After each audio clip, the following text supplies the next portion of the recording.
నిర్గమకాండము 17వ అధ్యాయము 8 నుంచి 16 వచనం చదువుకుందాం. తర్వాత అమాలేకీయులు వచ్చి రెఫీదీములో ఇజ్రాయేలుతో యుద్ధం చేయగా మోషే యెహోషువతో మన కొరకు మనుషులను ఏర్పరిచి వారిని తీసుకొని బయలువెళ్ళి అమాలేకీయులతో యుద్ధము చేయము. రేపు నేను దేవుని కర్రను చేతి పట్టుకొని ఆ కొండ శిఖరం మీద నిలిచినాను. యెహోషువ మోషేతో తనతో చెప్పినట్లు చేసి అమాలేకులతో యుద్ధమాడాను. మోషే, అహరోను, హూరు అని వారు ఆ కొండ శిఖరం ఎక్కిరి. మోషే తన చెయ్యి పైకెత్తినప్పుడు ఇజ్రాయేల్ గెలిచిరి. మోషే తన చెయ్యి దించినప్పుడు అమాలేకీయులు గెలిచి.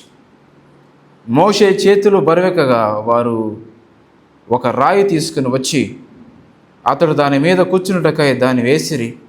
అహరోను, హూరు ఒకడు ఈ ప్రక్కన ఒకడు ఆ ప్రక్కన తన చేతులను ఆదుకొనగా అతని చేతులు సూర్యుడు అస్తమించే వరకు నిలకడగా ఉండెను. మనం చూసినట్టయితే ఇక్కడ ఇజ్రాయేలు ప్రజలు ఎక్కడున్నారంట?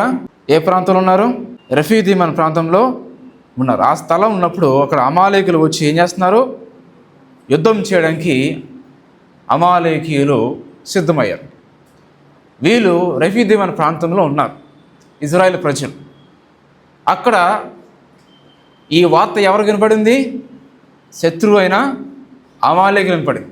అరే, ఇక్కడ ఇజ్రాయేలు ఉన్నారు, వీళ్ళందరం ఏం చేయాలి? మనము హతం చేయాలని చెప్పి వాళ్ళందరూ కూడా ఇజ్రాయేల్ ప్రజలు రెఫీదీములు ఉన్న సంగతి తెలుసుకొని అమాలేకీయులందరూ కూడా అక్కడికి యుద్ధం చేయడానికి వచ్చారు. ఈ వార్త ఎవరు వినపడింది?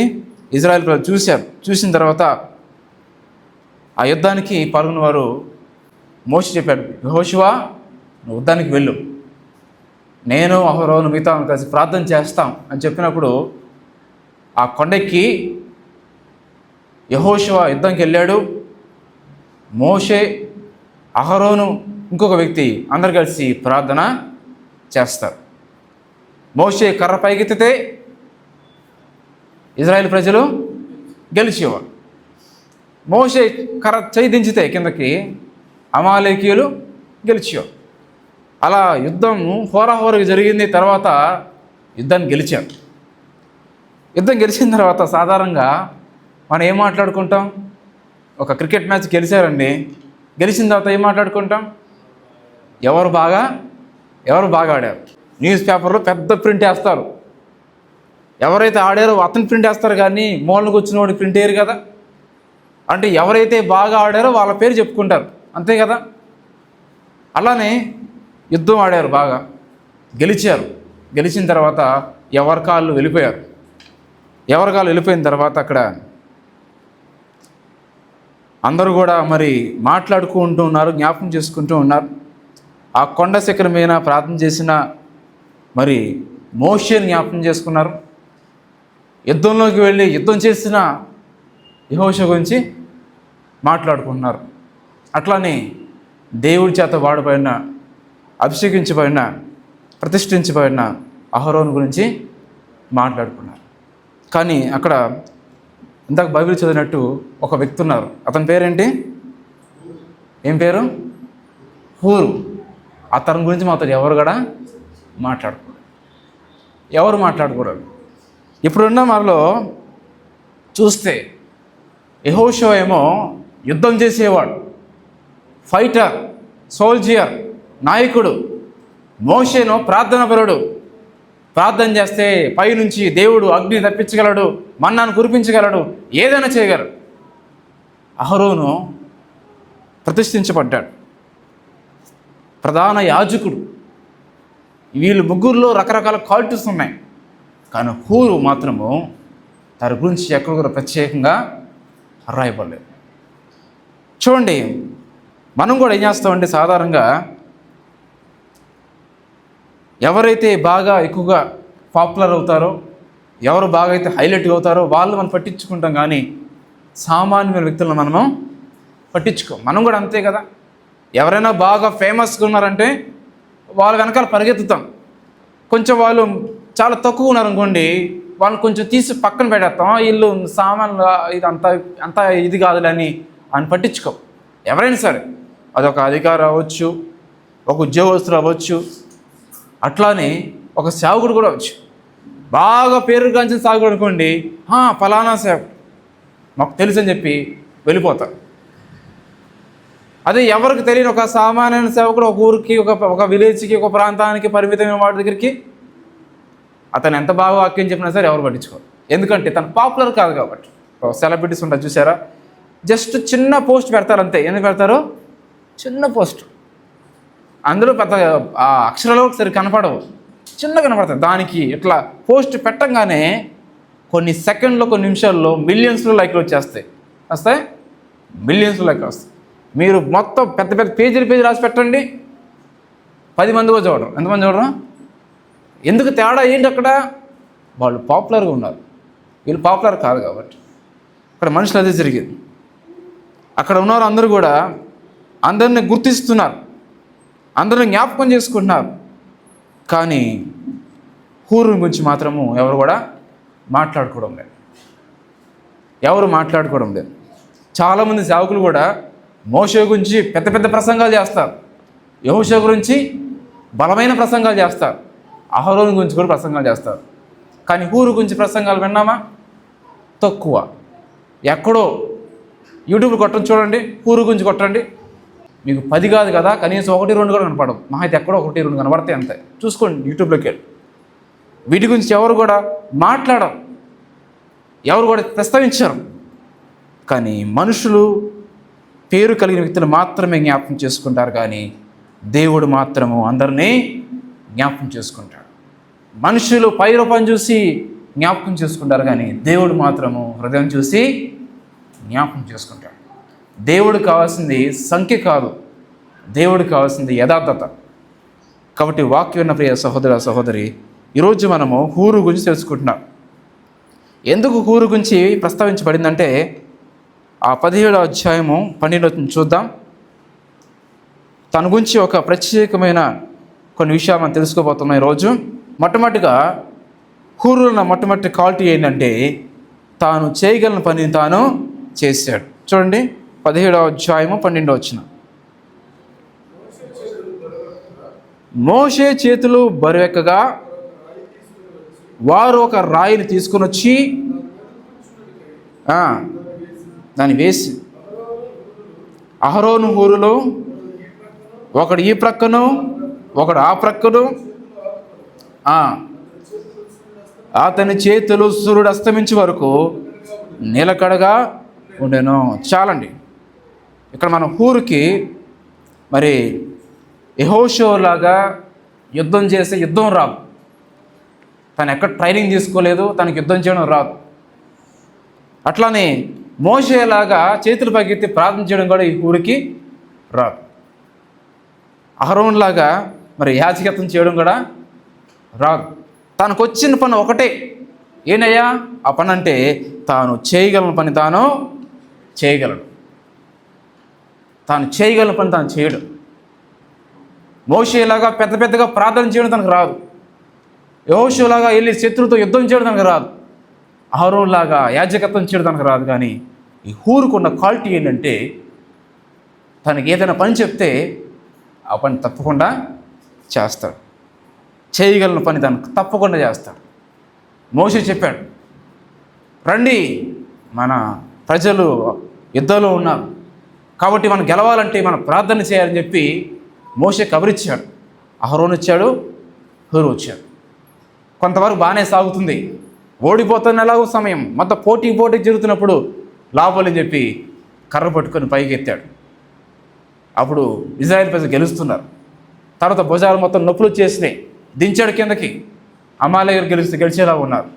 ఆ పరిస్థితుల్లో సపోర్ట్ తీసుకున్నారు. ఇటైపేమో అహరోను, ఇటైపేమో హూరు, ఇద్దరు చేతి పట్టుకొని పైకి లేపారు.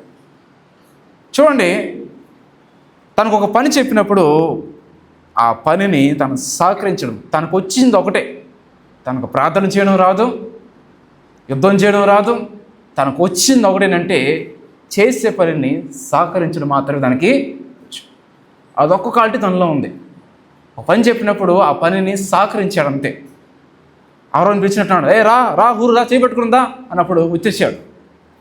వచ్చేసి మోషేతో పాటు పక్కన కూర్చొని ఇటైపు అహరోను, ఇటేపు హూరు కర్ర పట్టుకుని పైకి లేపారు, సపోర్ట్ చేశారు. మరి తనతో పాటు చాలామంది కూడా అక్కడ కూర్చుని ఉంటారు కదా. మరి మోషే గారు, మరి నాకు చాలా పనులు ఉన్నాయండి, మరి రావడం అంటే కుటుంబాన్ని ఇచ్చిపెట్టి రావడం అంటే చాలా కష్టమైపోతుందేమో, మరి అహరోననే మీరే మేనేజ్ చేసుకొని చెప్పి అన్నాడా?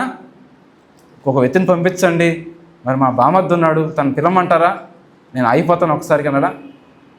దైవజనుడు చెప్పాడు. చెప్పిన వెంటనే వచ్చాడండి. వచ్చి కర్ర పట్టుకున్నాడు. తనకి ఏం చేయాలో కూడా తెలియదు. మోషే నెక్స్ట్ ఏం చెప్తాడో కూడా తనకు తెలియదు. చెయ్యి పైకెత్తండి అన్నారు, అంతే. పైకెత్తారు, నిలబెట్టారు, అంతే. అంటే తనకు వచ్చింది ఒకటి ఏంటంటే చెప్పిన పనిని తను సహకరించడమో మాత్రమే. అనుకోలేదు ఎప్పుడు, నాకు యుద్ధం చేయడం రాదు కదా, నాకు ప్రార్థించడం రాదు కదా అని చెప్పి హూరు ఆగిపోలేదు. హూరు నిన్ను మోషే పిలుస్తున్నాడు రానప్పుడు నేను రానయ్యా, నాకు యుద్ధం అని చెప్పి ఆగిపోలేదు. కబురు వచ్చింది హూరుకి, ఎక్కడో ఉన్నాడు, ఆ జనసమూహంలో ఎవడో కూర్చున్నాడు. దైవజనుడు పిలుస్తున్నాడు నిన్ను. అయ్యా నేను రాలేనయ్యా, అయ్యో నేను మోషేలా ప్రార్థన చేయలేను కదా, ఒకవేళ యెహోషువలాగా యుద్ధం పంపిస్తాడేమో, నాకు యుద్ధం రాదు కదా అని చెప్పి ఆగిపోలేదు. ఏమి రాదు దానికి. చూసుకుంటే మనసులో ఎన్నో ఆలోచనలు ఉన్నాయి, ఎందుకు పిలుస్తున్నాడో ఏంటో మోషే అని చెప్పి మనసు అనుకుంటూ వచ్చాడండి. నెక్స్ట్ ఏ పని చెప్తారో తెలియదు. ఒకవేళ మోషేలాగా గట్టిగా ప్రార్థన చేయమని పిలిచారేమో అనుకున్నాడేమో, యెహోషువలాగా చేతిలో కత్తి పెట్టి యుద్ధానికి వెళ్ళు అని చెప్పి అంటారు అనుకున్నాడేమో. కానీ తన మనసులో ఒకటే అనుకున్నాడంటే, నాకు యుద్ధం చేయడం రాదు, ప్రార్థన చేయడం అసలే రాదు, ఏదో నాకు వచ్చిన చిన్న చిన్న ప్రార్థన మాత్రమే అనుకోవచ్చు. కానీ ఎందుకు పిలుస్తున్నాడు మోషే అన్నాడు? ఓకే, ఏదో దేవుడు ఏదో చెప్పాడు, ఖచ్చితంగా నేను చేయాల్సిందే అని చెప్పి తాను ఆగిపోకుండా తనకు వచ్చిన పనిని చేసి దేవుడి పరిచయంలో పాలి భాగస్థుడయ్యాడు. హల్లెలూయా. ఆ రోజు ఇశ్రాయేలు ప్రజలు గెలిచారంటే అందులో పాలి భాగస్థుడైన హూరు పని కూడా ఉంది. ఒకవేళ అక్కడ హూరు లేకపోతే అహరోను ఒక్కడ చెయ్యి ఎత్తేవాడు కాదు. చెయ్యి ఎత్తకపోతే, మోషే చెయ్యి పైకి ఎత్తకపోతే ఇశ్రాయేలు ప్రజలు గెలిచేవాళ్ళు కాదు. ఇశ్రాయేలు ప్రజలు గెలిచారు అంటే, యుద్ధంలో గెలిచారంటే హూరు సహకరించాడు. ఆ యుద్ధంలో పాలు భాగస్థుడయ్యాడు.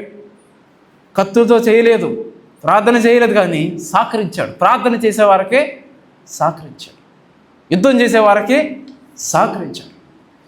ఈరోజు మనం నేర్చుకోవాల్సిన విషయం ఏంటంటే, మనం కూడా అనుకోవచ్చు, నాకు పాటలు పాడడం రాదు, నాకు ప్రార్థన చేయడం రాదు, లేకపోతే నాకు వాయిద్యాలు వాయించడం రాదు. దేవుడికి కావాల్సింది ఏమీ దేవుడికి అవసరం లేదండి. దేవుడికి ఒకటి కావాలి అంటే దేవుడి పనికి మనం సహకరించడం.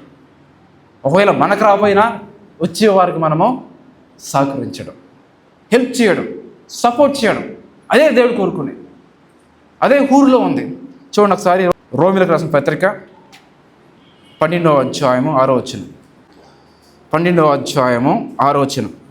మనకు అనుగ్రహింపబడిన కృప చొప్పున వేరే వేరు కృపావరం కలిగిన వారమై ఉన్నాము గనుక ప్రవచనవాత్మం అయితే విశ్వాస పరిణామం చొప్పున ప్రవచింతుము, పరిచర్య అయితే పరిచర్యలోను, బోధకుడు అయితే బోధించుట్లోను, హెచ్చరించేవాడు అయితే హెచ్చరించుట్లోను పని కలిగి ఉందము. పంచిపెట్టువాడు శుద్ధి మనసుతో పై విచారం చేయవాడు జాగ్రత్తలోను, అలానే కరుణించేవాడు సంతోషంగాను పని జరిగింపవలెనో. చూడండి, మనకు అనుగ్రహింపడిన కృప చొప్పున వేరే వేరే కృపావరం కలిగిన వారమై ఉన్నాము. అంటే దాని అర్థం ఏంటంటే, మనందరికీ దేవుడు రకరకాల కృపావరములు, రకరకాల పనులు మనకి ఇచ్చాడు దేవుడు. అందరికీ ఒకటే ఇవ్వాల, అందరికీ ఒకటే ఇవ్వాలి. ఒకరు బోధించేవాళ్ళంట, ఒకరు పరిచయం చేసేవాళ్ళంట, ఒకరు హెచ్చరించేవాళ్ళు, ఒకరు ఇంకేంటి ప్రవచించేవారు. అలానే ఎందో చూస్తే పంచిపెట్టేవాళ్ళు కూడా ఎలా పంచిపెట్టాలంట? పంచిపెట్టేవాళ్ళు శుద్ధ హృదయంతో పంచిపెట్టారు. అంటే ఇక్కడ మొత్తం విడివిడి రాయిలా, బోధకులకు లిస్టు, పరిచయం చేసే లిస్టు రాయిలా, అందరం కలిపి రాశారు. బోధించేవారు బోధించాలి, ప్రవచనం చెప్పేవాళ్ళు ప్రవచించాలి, పరిచయం చేసేవాళ్ళు పరిచయం చేయాలి, పంచిపెట్టేవాళ్ళు పంచిపెట్టాలి. అంటే దేవుడి విషయంలో అన్నీ కూడా సమానమే అని అర్థం. అవన్నీ రకరకాల కృపావరములు దేవుడు వ్యత్యాసంగా అందరికీ ఇస్తాడు. కాబట్టి దేవుడు మనకిచ్చిన పనిలో మనము పాలు భాగస్తులై ఉండాలి. దేవుని సంఘంలో ఒకవేళ మనం ఇతరుల వలె ప్రసంగించడం మనకు రాకపోవచ్చు, బోధించడం రాకపోవచ్చు, ఇతరుల వల్ల మన పాటలు పాడడం రాకపోవచ్చు, కానీ మనకు వచ్చింది మనం చేసి మనం దేవుని పరిచయంలో పాలు భాగస్తులు మనము అయి ఉండాలి. దేవుని పనిలో మన పాలు భాగస్తులై ఉండాలి. ఈరోజు దేవుడు ఈ నేటి సంఘానికి చెప్పే మాట ఒకటే. ఈరోజు కూరులాగా మనకి ప్రార్థన చేయకపోవడం రాకపోవచ్చు, వాక్యం చెప్పడం మనకి రాకపోవచ్చు, 10 మందికి వెళ్ళి సాక్ష్యాన్ని మనం చెప్పలేకపోవచ్చు, వాయిద్యాలు వాయించలేకపోవచ్చు. ఈరోజు దేవుడు కోరుకునేది అంటే మనం చేసే చిన్న పని అయినా సరే మనము సహకరించి దేవుడి పనిలో పాలు భాగమైనప్పుడు అది దేవుని దృష్టిలో ఎంత ఇంపుగా ఉంటుంది. వాక్యమైన ప్రియ సహోదరి సహోదరులారా, ఈరోజు మనము దేవుడి పనిలో మనం పాలు భాగస్తులై ఉండాలి. దేవుడి పనులు మనం సహకరించే వారుగా మనము ఉండాలి. అలా సహకరించిన వాళ్ళు అక్కడ ఇజ్రాయేల్ ప్రజల్లో గొప్ప చేయని వాళ్ళు చూశారు. కాబట్టి ఈ హూరుని చూసినప్పుడు మనం నేర్చుకోవాల్సిన విషయం అంటే మనం కూడా దేవుడి పనులు ఏదో ఒక విషయంలో మనం పాలు భాగస్తులై మనము ఉండాలి. ఎప్పుడు సరే నాకు అది రాదు, నాకు ఇది రాదు, నాకు అది చేయను, నేను ఇది చేయని చెప్పకండి. నీకు ఏది చేయడం రాకపోయినా నీలో ఏదో వచ్చింది ఒకటి ఉంటుంది, ఆ ఒక్కటి ఉంటుంది, ఆ ఒక్కటి నువ్వు చేయమని చెప్పి దేవుడు చెప్పాడు. దేవుడిని బలవంతంగా నీకు పాటలు వచ్చి పాడు చెప్పి తాడు కట్టి లాగేవాడు కాదు. నేను వాళ్ళు పాటలు రాలేదేమో, వాళ్ళు ప్రార్థన చేయడం వచ్చేమో, పెద్ద గట్టిగా పెద్దగా పదాలతో ప్రార్థన చేయడానికి రాకపోవచ్చేమో, అట్లీస్ట్ చేపలు వేయచ్చేమో, అది కూడా రాదా? అది కూడా రాకపోతే ప్రార్థన చేసే వాళ్ళు పక్కన కూర్చొని సపోర్ట్ చేయొచ్చేమో. చేపలేయడం కనీసం బాడీ మనకు సహకరించిపోతే చేపలేసే వారికి మనం కనీసం ఏది చెయ్యి అందించవచ్చు, ఏదో పని చేయొచ్చు, ఏదో పని మనము చేయొచ్చు. ఒకవేళ నలుగురికి వాక్యం చెప్పలేకపోవచ్చు, కానీ వాక్యం చెప్పి వారి దగ్గరికి నలుగురిని మనము తీసుకురావచ్చు. అది కూడా సువార్తే కదా, అది కూడా దేవుడి పనే కదా. 10 మందికి వెళ్ళి వాక్యం చెప్పలేకపోతున్నానండి, నా వల్ల కాదని చెప్పి అనుకోవచ్చు, కానీ 10 మందికి వాక్యం చెప్పే సేవకుడి దగ్గరికి 10 మందిని మనము తీసుకుని రావచ్చు. అది దేవుడి పరిచర్య కదా. అలానే ఆన్లైన్లో యూట్యూబ్లో వచ్చే వాక్యాలు పెట్టి షార్ట్స్ పెడుతున్నాను, రీల్స్ పెడుతున్నాను, మార్నింగ్ ప్రేయర్స్ జరుగుతున్నాయి, సాయంత్రం లెంట్ ప్రేయర్స్ జరుగుతున్నాయి. ఆ వాక్యాన్ని లింక్ నువ్వు ఒక్కరికి షేర్ చేసినా నువ్వు సువార్తను షేర్ చేసినట్టే, ప్రార్థన షేర్ చేసినట్టే, వాక్యాన్ని షేర్ చేసినట్టే. ఏదో కూర్చొని బలవంతంగా ఒక వ్యక్తి కుర్చీలో కూర్చోబెడితేనే తీసుకొచ్చినట్టు కాదు. పరోక్షంగా ఏదో విధంగా ఇండైరెక్ట్గా ఒక వ్యక్తికి వాక్యాన్ని వినిపిస్తున్నావు అంటే దేవుడి పరిచయం నువ్వు పాలు భాగస్తులై విన్నావు. దేవుడు అదే కోరుకుంటున్నాడు. మనం దేవుడిచ్చిన పనిని మనము చేసేవారుగా ఉండాలి. తాను చేయగలిగిన పని తాను చేశాడు. తనకి చెప్పాడు మోషేలాగా వచ్చా పురురా ప్రార్థన చేయనప్పుడు, అయ్యా నేను ప్రార్థన చేయలేనయ్యా నీలాగా. ఓకే, యుద్ధానికి వెళ్తావా? నాకు యుద్ధం చేయడం రాదయ్యా. నీకేం వచ్చు? మీరేం చెప్తే చేస్తానయ్యా. సరే కరబట్టుకో అని తనకు వచ్చిన పని చేశాడు అంతే. ఎక్స్ట్రా పని ఏం చేయాల, తనకు రాని పని ఏమీ చేయాల. దేవుడు అదే కోరుకుంటాడు. నీలో ఒక ప్రత్యేకమైన తలాంతు ఉంది, ఆ తలాంతు నువ్వు చేయాలి. పరిచయం చేసేవాళ్ళు పరిచయం చేయాలి, ప్రవచించేవాళ్ళు ప్రవచించాలి, హెచ్చరించేవాళ్ళు హెచ్చరించాలి, పంచిపెట్టేవాళ్ళు పంచిపెట్టాలి, బోధించేవాళ్ళు బోధించాలి. దేవుడు ఎవరికి ఇచ్చిన పని వాళ్ళు చేయాలి, వాళ్ళకి ఇచ్చిన పని చేయాలి. బోధించేవాడు ఆ గేట్ దగ్గర నుంచి వెల్కమ్ అంటారు చూసారా? కొన్ని చోట్ల మీటింగ్లో వెల్కమ్ టీం పెడతారు. వెల్కమ్ టీం పెట్టి అందరిని ఆహ్వానిస్తారు, రండి లోపల. అక్కడ వెల్కమ్ టీం పెట్టారు పరిచయం చేసేవాళ్ళని. వాళ్ళు రాలేదని చెప్పి బోధించేవాడు వెళ్ళి రండి అంటే ఎవడు వాక్యం చెప్తారు? కూర్చొని ఇక్కడ ఎవరు వాక్యం చెప్తారు? పాటలు పాడాలి కూర్చొని రండయ్యా అంటే ఎవరు పాటలు పాడతారు? ఇక్కడ పాటలు పాడేవాళ్ళు పాటలు పాడాలి, పరిచయం చేసేవాళ్ళు పరిచయం చేయాలి, తాళాలు కొట్టేవాళ్ళు తాళాలు కొట్టాలి, కాంగు కొట్టాలి, చప్పట్లు కొట్టేవాళ్ళు చప్పట్లు కొట్టాలి, ప్రార్థన చేసేవాళ్ళు ప్రార్థన చేయాలి. అందరూ కలిసి చేస్తే అది దేవుని పరిచర్య. కాబట్టి అదే హురులు మనం చూస్తాం. తర్వాత రెండో చూస్తే మనము అదే 17వ అధ్యాయంలో నిర్గమకాండము 12వ వచనం చూసినట్లయితే,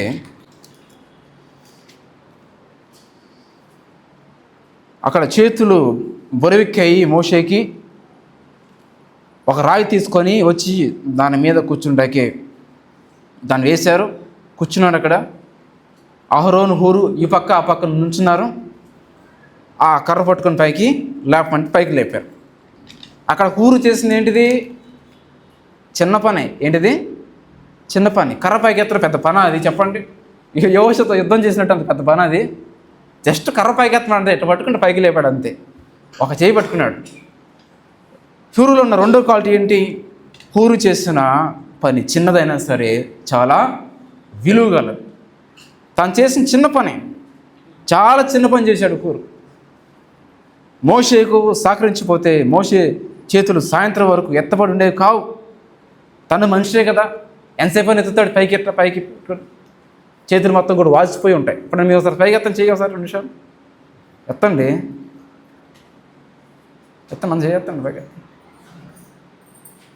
కొంచెం 2 నిమిషాలు ఉంచండి, అట్టే చూద్దాం. హల్లెలూయా చెప్పండి. హల్లెలూయా, హల్లెలూయా, హల్లెలూయా, హల్లెలూయా. దేవుని మహిమకాలం కాక. హల్లెలూయా. ఉంచండి, 2 నిమిషాలు ఉంచండి. దించారేంటి? ఒక్క నిమిషం ఉంచితే భుజాలు ఏమవుతాయి? నొప్పులు కొడతాయి. అలాంటిది మరి ఆ యుద్ధం కాలం నుంచి సాయంత్రం వరకు ఎలాగ మోసి ఉంచగలడు? అసాధ్యం. ఉంచగలడా? కర్ర పట్టుకోవడం ఈజీయే, కానీ అంతసేపు ఉంచడం అనేది ఈజీ కాదు. చిన్న పని చెప్పారు ఊరికి. అరే నువ్వేం చేద్దావు, నీకేం రాదు, నాకు తెలుసు నీకేం రాదని, దా నా మాటిని వచ్చి ఒక్కసారి చేయి పట్టుకో చాలు. ఎట్లా ఎట్లాను అంతే, ఎట్లా అంతే. 2 చేతిగా ఒక చేయి పట్టుకో, ఎట్లా. ఇటు అహరోను పట్టుకున్నాడు, ఇటు హూరుకు పట్టుకున్నాడు. జస్ట్ ఇట్లా పైకన్నా అంటున్నాడు, పైకన్నాడు. తను చేసిన చిన్న పని అయినా సరే ఆ పని చాలా విలువైనది. ఈరోజు దేవుడు ఇచ్చే పని నీకు చిన్నదే అవ్వచ్చు, కానీ ఆ చిన్న పని కూడా దేవుడు విలువైనగా దాన్ని ఎంచుతున్నాడు. దాన్ని తక్కువ అంచనా వేయదు. ఈరోజు దేవుడు ఇచ్చే నీకు చిన్న వృత్తి అయినా, చిన్న వ్యాపారం అయినా, చిన్న బిజినెస్ అయినా, చిన్న తలాంత్ అయినా, ఏదైనా సరే అది దేవుని దృష్టిలో చాలా విలువైనది, చాలా ప్రతిష్ఠించమైనది. దేవుని దృష్టిలో చాలా విలువైనది. ఆ చేతులు ఎత్తడం చాలా ఈజీ పని, ఎవరైనా చేయొచ్చు పని. కానీ ఆ ఒక్క పని చేశాడు, చిన్న పని చేశాడు. ఆ ఒక్క చిన్న పని దేవుని దృష్టిలో చాలా అది విలువైంది. ఆ ఒక్క చిన్న పని చేయకపోతే మోషే చేతులు మొత్తం వాసిపోయి ఇశ్రాయేలు ప్రజలు పూర్తిగా ఓడిపోయేవాళ్ళు ఇంకా యుద్ధంలో. పూర్వు చేసిన ఒక చిన్న పనికి ఒక పెద్ద విజయము చేశాడు, సహకరించాడు. కానీ తను అక్కడే చేయలేదు, సహకరించాడు. ఆ పెద్ద విజయంలో తను కూడా పాలు భాగస్థుడై అయ్యాడు. చూసారు, దేవుడు కోరుకునేది చిన్న పని అయినా సరే దేవుని దృష్టిలో చాలా విలువైంది. మొదటి కొరింథీ పత్రిక 12వ అధ్యాయం 22వ వచనం చూసుకున్నాం. అంతేకాదు ఏవి మరి బలహీనంగా కనబడనో అవి మరి ఆవశ్యములే. బలహీనము కనపడేవి అవయములు మరెంతో ఆవశ్యం. అర్థం చేస్తా? అవసరమైనవే. ఏంటది? అవసరమైనవి. మన శరీరంలో కనపడే అవయములు బలహీనంగా కనబడతాయి. కొన్ని చాలా చిన్నగా ఉంటాయి. చిన్న నరమే కదా అనుకోవచ్చు. ఆ ఒక్క చిన్న నరం చాలు మనిషికి మొత్తం బ్లడ్ సర్క్యులేషన్ అటు ఇటు మొత్తం పంప్ చేసి మనిషిని కొంచెం అలర్ట్గా చేసే. మనిషికి ప్రాణం ఉందా ఎక్కడ చూస్తారండి? ఇక్కడ నాడు కట్టుకు చూస్తారు, అంతే కదా. మొత్తం శరీరం మొత్తం ఫిజిక్స్ మొత్తం చూస్తారో, సిటీ స్కాన్ చేస్తారో మొత్తాన్ని. చిన్న నరం మట్టు చిన్నదే, కానీ మనిషి ప్రాణం ఉందా లేదా అనేది చెప్పవచ్చు. చిన్న అవయమే కావచ్చు, చిన్న అవయమే, కానీ అది ఆవశ్యకమైనంటే ఎంతో అవసరమైనవి. చిన్న అవయమే కాబట్టి తీసిపడడానికి లేదు. బలహీనమ కనబడే అవయవాలే మరింత అవసరమైనవి అని వాక్యం సెలవిస్తుంది. చాలా సందర్భంలో మనం ప్రసంగం చేసి వింటూ ఉంటాము. ప్రసంగం చేస్తున్నప్పుడు మనం చూస్తూ ఉంటాము, వారి వెనక ప్రయాసపడేవారు మనము గుర్తించాం. ఒక లైవ్ ఇవ్వాలన్నా, ఒక మీటింగ్ జరగాలన్నా ఆ బోధకుడు వచ్చి వాక్యం చెప్తాడు. వాక్యం చెప్పి అందరూ కూడా అబ్బా సేవకుడు ఎంత బాగా వాక్యం చెప్పని చెప్పి చప్పట్లు కొట్టి వెళ్ళిపోతాం. కానీ ఆ సేవకుడు స్టేజ్ మీద నుంచి వాక్యం చెప్పడానికి ఎంత పని ఉంటుంది అక్కడ వెనకాల ఒకడు స్క్రీన్లో వాక్యాలు పెడతా ఉంటాడు, లైవ్ ఇస్తూ ఉంటాడు. ఇంకొతను దానికి బ్యాక్గ్రౌండ్ మ్యూజిక్ వేస్తూ ఉంటాడు. అంటే అవన్నీ సహకరిస్తే అప్పుడు సేవకుడికి వాక్యం చెప్పడానికి అవకాశం వస్తుంది. సహకరించినప్పుడు చిన్న పని కూడా అది ఎంతో విలువైనదిగా కనబడుతుంది. తనకు కావాల్సిన అవసరతలన్నీ కూడా లేకపోయినప్పుడు అతను ఎంత పెద్ద ప్రసంగికుడైనా సరే సరైన వాక్యాన్ని బోధించలేడు. అన్నీ రెడీగా ఉన్నాయండి, మైక్ సరిగ్గా పనిచేయట్లేదు, పెట్టేవాళ్ళు లేరు, బోధించగలరా సేవకుడు? బల్ల గుద్ది ప్రసంగం చేసే సేవకుడైనా సరే బోధించలేడు, ఎందుకంటే మైక్ పెట్టేవాళ్ళు సరిగ్గా లేరు కాబట్టి. చిన్న పనే, చిన్న మైకే, చిన్న వైరే, కానీ ఆ పెద్ద సేవకుడికి సహాయమో చేస్తుంది. చిన్న మ్యూజిషియనే, చిన్న వైరు మొక్కే, కానీ ఆ పాటకు సహాయమో చేస్తుంది. ఎంత పెద్ద సేవకుడైనా, ఎంత పెద్ద పాట అయినా సరే, చిన్న పని ఆ పాట పాడాలన్నా, వాక్యం చెప్పాలన్నా దానికి సహకరించేవాళ్ళు ఆ చిన్న చిన్న పనులు అవన్నీ కలిస్తేనే ఆ పెద్ద పాట అవుతుంది, పెద్ద ప్రసంగము అవుతుంది. కాబట్టి చిన్న పాటే కదా మనం తీసి పడేయలేము, చిన్న పనే కదా చెప్పి మనం దాన్ని తీసి పడలేము. చిన్న అవయవములే కానీ ఎంతో అవి ఆవశ్యకమే. కాబట్టి మనం జ్ఞాపకం చేసుకోవాల్సింది ఏంటంటే, వెనకాలలో దేవుడు మనకిచ్చే గొప్ప పని ఎంతో విలువైనదిగా మనము దాన్ని గ్రహించేవారుగా ఉండాలి. మనుషులు ప్రసంగాలు చూస్తారు కానీ దాని వెనకాల ఉన్న పనిని ఎవరు కూడా చూడరు. మనుషులు సేవను పరిచయం చూస్తారు కానీ ఆ సేవ వెనుక కష్టాన్ని ఎవరు కూడా గుర్తించలేరు. కాబట్టి ఈరోజు దేవుడిచ్చే పని నీకు చిన్నదవచ్చు, కానీ ఆ చిన్న పని కూడా నువ్వు నమ్మకంగా చేస్తే దేవుని దృష్టిలో అది విలువైనది, ఎంతో విలువైనది. శ్రద్ధ తీసుకునే ప్రతిదినం కూడా మనం ఆరోగ్యకరంగా వర్తమానం మనము వినగలం. కాబట్టి వాక్య విన్న ప్రియ సహోదరి సహోదరులారా, ఎవరైతే పరిచయం చేస్తారో, దేవుడి పని చేస్తారో వాళ్ళ కొరకు మనం ప్రయాసపడేవారు ఉండాలి, వారికి మనం సహకరించేవారు ఉండాలి. చిన్న పనే కదని చెప్పి దాన్ని తీసి పని మనము పడలేము. ఈరోజు నీకు ఏ పని వచ్చినా సరే ఆ చిన్న పని నమ్మకంగా చేస్తే అది దేవుని దృష్టిలో చాలా విలువైనది. అది కుర్చీలు కానుంచి, అది స్వార్థ షేర్ చేయడం కానుంచి, వాక్యాన్ని ఇతరులకు పంపించడం కానుంచి, ఇతరులను పలకరించడం కానుంచి, అన్నీ కూడా ప్రతి దాన్ని కూడా ఒక్కొక్కదానికి లింక్ అయ్యే ఉంటాయి. చిన్న పనే కదని చెప్పి దాన్ని తీసి పడేయద్దు, చిన్న పాటే కదని చెప్పి తీసి పడేయద్దు. మనం చిన్న పని అయినా సరే దేవుని దృష్టిలో అది విలువైనదిగా ఉండొచ్చు. చిన్న సేవకుడైనా సరే దేవుని దృష్టిలో విలువైనడుగా ఉండొచ్చు. చిన్న పరిచర్య అయినా సరే దేవుని దృష్టిలో విలువైనదిగా ఉండొచ్చు.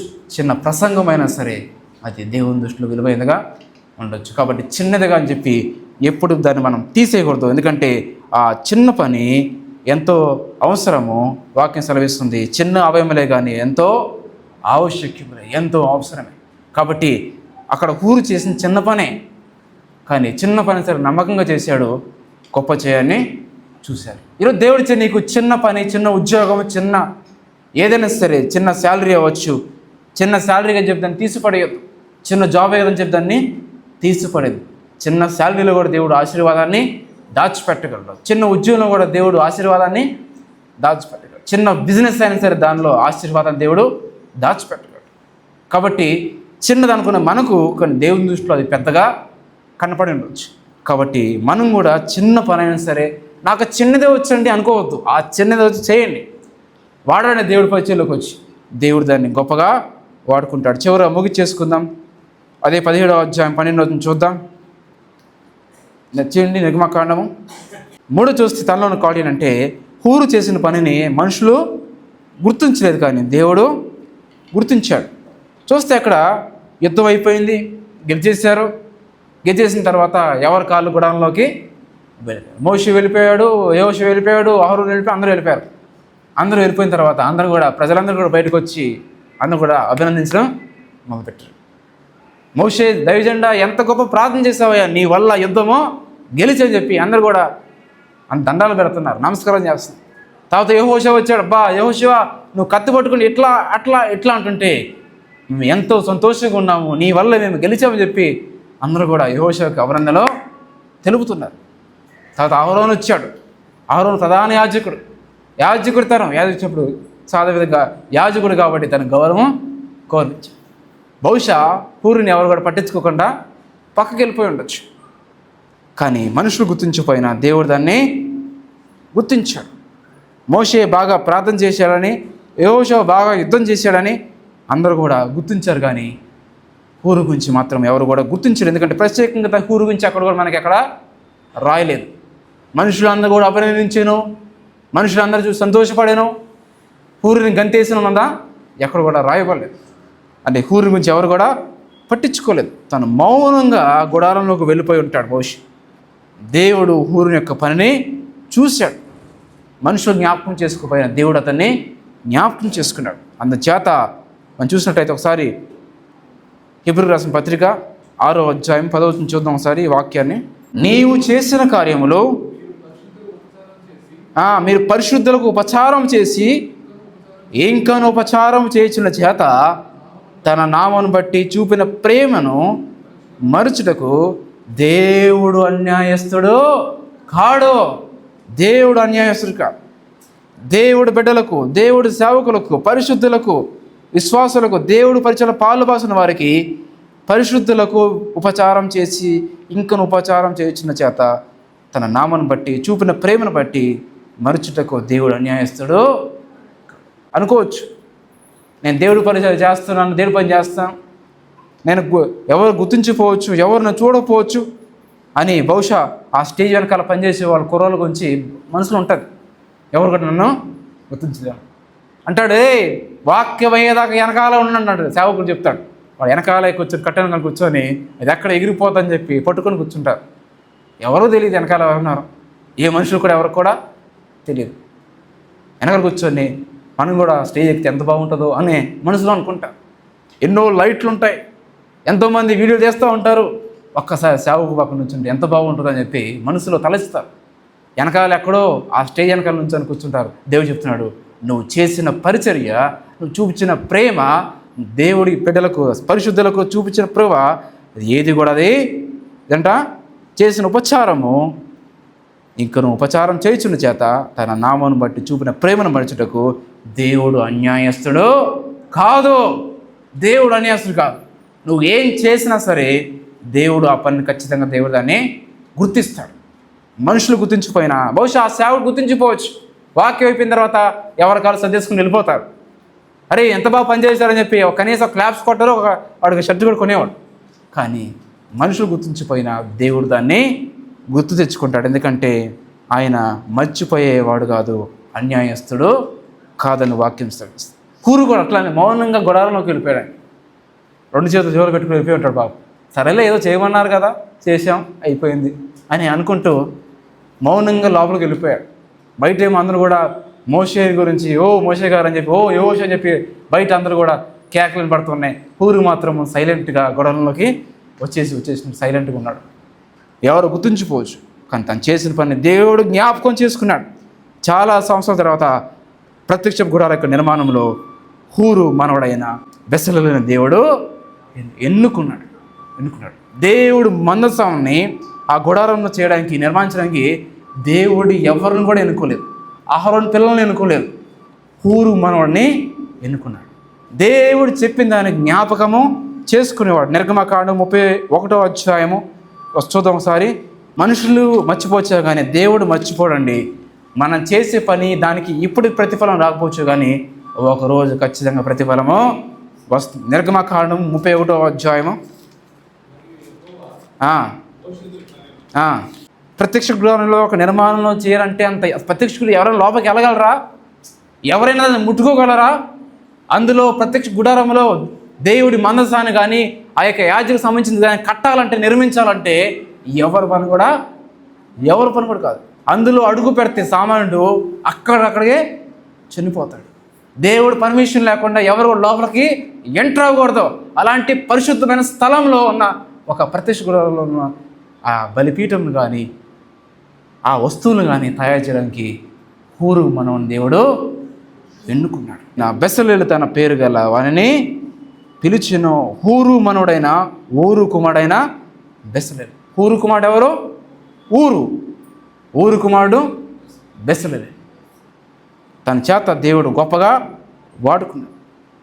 బంగారంతోనూ వెండితోనూ విచిత్రమైన పనులు కల్పించుటకును, పని చేయుటకును, రత్నములను సానపెట్టుకును, కర్రను కోసి చెక్కుటకును, సమస్త విధములైన పనులు చేయుటకును, జ్ఞాన విద్య వివేకం సమస్తమైన పనులు నేర్పును.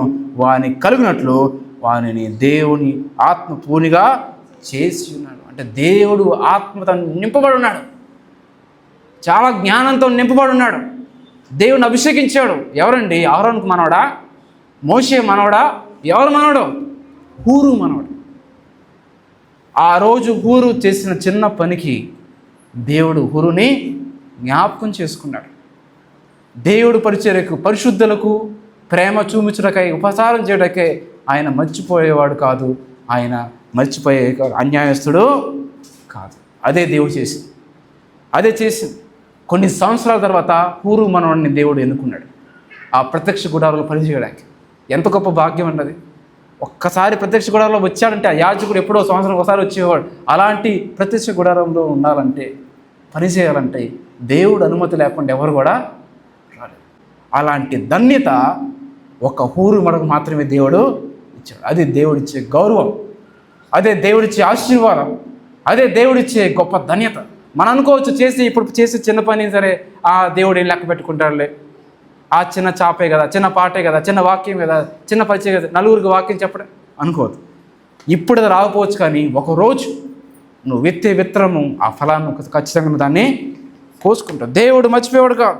దేవుడు మనం చేసే చిన్న పని కూడా ఆయన మర్చిపోయేవాడు కాదు. సేవకుడు మర్చిపోవచ్చేమో, అధికారి మర్చిపోవచ్చేమో, ఆఫీసర్ మర్చిపోవచ్చేమో, కానీ దేవుడు దాన్ని మర్చిపోవడం. దేవుడు పనులను సహకరించాడు. దేవుడు దాన్ని గొప్పగా వాడుకున్నాడు. ఈరోజు నువ్వు చేసే పనిలో నువ్వు ఫెయిత్ఫుల్గా, నమ్మకంగా చేస్తే, దేవుడి చిన్న పని అయినా సరే నువ్వు సహకరిస్తే, మనుషులు గుర్తించిపోయినా దేవుడు తప్పక గుర్తిస్తాడు. ఆ రోజు ఆ ఫలాన్ని, ఆ పంటని నువ్వు తప్పకుండా కోస్తావని చెప్పి దేవుడు మనకు వాక్యాలు చూపిస్తాడు. హూరు గురించి చూపిస్తున్నాడు. హూరు గురించి ఎగ్జాంపుల్ దేవుడిని చూపించాడు. ఉదాహరణ, ఈరోజు నువ్వు చేసే ఏ పని అయినా సరే, నువ్వు దేవుడి పనులు పాలకు భాగస్థ అయితే చాలండి. దేవుడి పనిలో నువ్వు ఉంటే చాలు. అందులో నువ్వు 0 కొట్టు, 10 కొట్టు, 100 కొట్టు, పరిచయలను జస్ట్ నువ్వు అంటకట్టుంటే చాలు. దేవుడి పనిలో ఉంటే నిన్ను బట్టి దేవుడు, నీ కుటుంబాన్ని కూడా దేవుడు దీవిస్తాడు. అది దేవుడు ఇచ్చే వాగ్దానం, దేవుడు ఇచ్చే ఆశీర్వాదం. కాబట్టి మనం కూడా హూరులాగా గొప్ప వాళ్ళు కాకపోవచ్చు, తలాంతులు లేకపోవచ్చు, మనం ప్రత్యేకంగా చెప్పుకోదగ్గట్టు ఏం కూడా మనలో ఉండకపోవచ్చు. దేవుడు కావాల్సింది ఎన్ని కాదండి. వాడుకోవాలంటే అహరోను కుమారుని వాడుకోవచ్చు, మోషే మనల్ని వాడుకోవచ్చు, కానీ వాళ్ళెవ్వరినీ వాడకుండా ప్రత్యక్ష గుడారంలో దేవుడు పని చేయడానికి హూరు మనం మాత్రమే దేవుడు వాడుకుంటాం. అది దేవుడు చేసే ప్రణాళిక, దేవుడి ఉద్దేశం అలా ఉంటాయి. కాబట్టి మనం కూడా ఫెయిత్ఫుల్గా, విశ్వాసంగా, నమ్మకంగా ఉంటే ఈరోజు నువ్వు చేసే ప్రార్థన, నువ్వు పాడే పాట, చేసే పరిచర్య, ఆఖరికి ఎత్తే ఒక కుర్చీ కూడా నీ జీవితంలో ప్రతిఫలాన్ని నువ్వు కోసుకుంటావు. మనుషులు చూడపోవచ్చు, కానీ దేవుడు దానికి ఖచ్చితంగా ప్రతిఫలాన్ని ఇస్తాడు.